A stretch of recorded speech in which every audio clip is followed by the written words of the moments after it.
할렐루야! 성도 여러분 반갑습니다. 오늘의 말씀은 사무엘상 26장 1절부터 12절까지의 말씀입니다. 사무엘상 26장 1절부터 12절까지의 말씀입니다.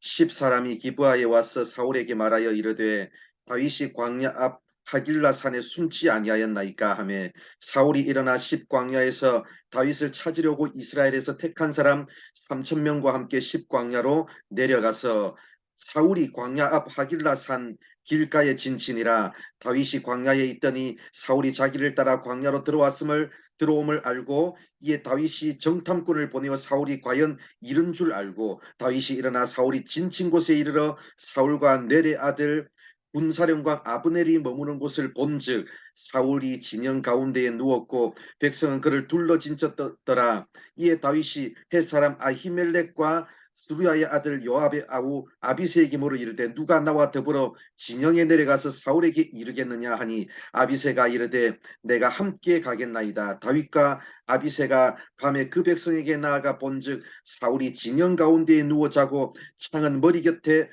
땅에 꽂혀 있고 아브넬과 백성들은 그를 둘러 누웠는지라. 아비새가 다윗에게 이르되 하나님이 오늘 당신의 원수를 당신의 손에 넘기셨나이다. 그러므로 청하오니 내가 창으로 그를 찔러서 단번에 땅에 꽂게 하소서. 내가 그를 두 번 찌를 것이 없으리이다 하니 다윗이 아비새에게 이르되 죽이지 말라. 누구든지 손을 들어 여호와의 기름 부음 받은 자를 치면 죄가 없겠느냐 하고 다윗이 또 이르되 여호와께서 살아계심을 두고 맹세하노니 여호와께서 그를 치시리니 혹은 죽을 날이 이르거나 또는 전장에 나가서 망하리라. 내가 손을 들어 여호와의 기름 부음 받은 자를 치는 것을 여호와께서 금하시나니 너는 그의 머리 곁에 있는 창과 물병만 가지고 가자 하고 다윗이 사울의 머리 곁에서 창과 물병을 가지고 떠나가되 아무도 보거나 눈치채지 못하고 깨어있는 사람도 없었으니 이는 여호와께서 그들을 깊이 잠들게 하셨으므로 그들이 다 잠들어 있었기 때문이었더라.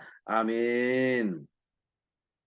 10사람들이 다윗의 행방을 사울에게 알렸습니다. 사울은 3,000명의 군사들을 데리고 다윗의 뒤를 쫓았습니다. 다윗은 사울이 광야로 내려온 것을 알고 정탐꾼을 보내서 그 위치를 확인했습니다. 그리고 함께 가겠다고 자원한 아비새와 함께 사울의 진영으로 잠입했습니다. 다윗과 아비새가 잠입했을 때 사울과 군사들이 모두 무방비 상태로 잠들어 있었습니다. 누가 보더라도 사울을 죽일 수 있는 절호의 기회가 온 것 아니겠습니까? 그러나 다윗은 기름 부음 받은 자를 치는 것은 하나님이 금하시는 일이라고 말하면서 단지 사울 머리 곁에 있는 창과 물병만 가지고 떠났습니다. 다윗은 예전에도 한번 사울을 죽일 수 있는 절호의 기회가 왔었는데 동일한 이유로 죽이지 않았습니다. 하나님이 세우신 왕을 하나님만이 쳐서 죽게 하실 권한이 있으므로 하나님의 주권을 인정하고 원수 갚는 것을 하나님께 맡겼습니다.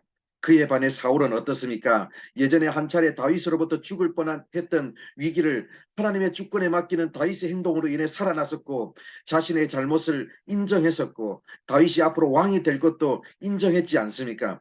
그럼에도 불구하고 사울은 여전히 다윗의 뒤를 쫓는 일에 열심을 내고 있었습니다. 왕이 해야 할 일이 얼마나 많습니까? 국가의 중대한 일을 놓고 늘 고민하고 그 일을 생각하고 그 일을 위해서 헌신해야 합니다. 그러나 사울은 자신의 원수 다윗을 놓고 늘 고민했고 다윗을 생각하며 묵상했고 다윗을 죽이기 위해 자신의 소중한 시간을 사용했습니다. 이쯤 되면 그의 모든 인생의 관심사가 다윗을 잡아서 죽이는 것 아니겠습니까? 다윗은 어떻습니까?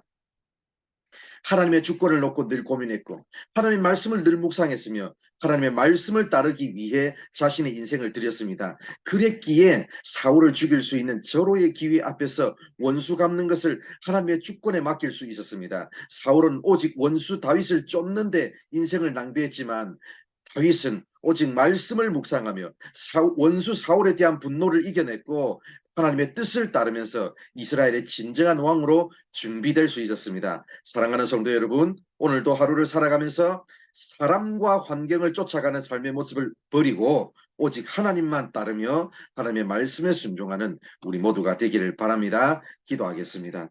하나님 감사합니다. 오늘도 이렇게 우리를 사랑해 주셔서 말씀해 주셔서 감사합니다. 아버지 하나님, 사람과 환경에 대한 아버지 하나님, 사람과 환경을 쫓아가는 삶의 모습으로 살아가는 것이 아니라 오직 말씀만을 따르며 오직 말씀에 순종하는 우리 모두가 되게 하여 주시옵소서. 아버지 하나님, 하나님의 성령에 붙잡혀서 오늘도 살아갈 수 있도록 오늘도 우리와 함께 하여 주시고 우리의 삶을 인도하여 주실 줄 믿사오며 예수님의 이름으로 기도드립니다. 아멘.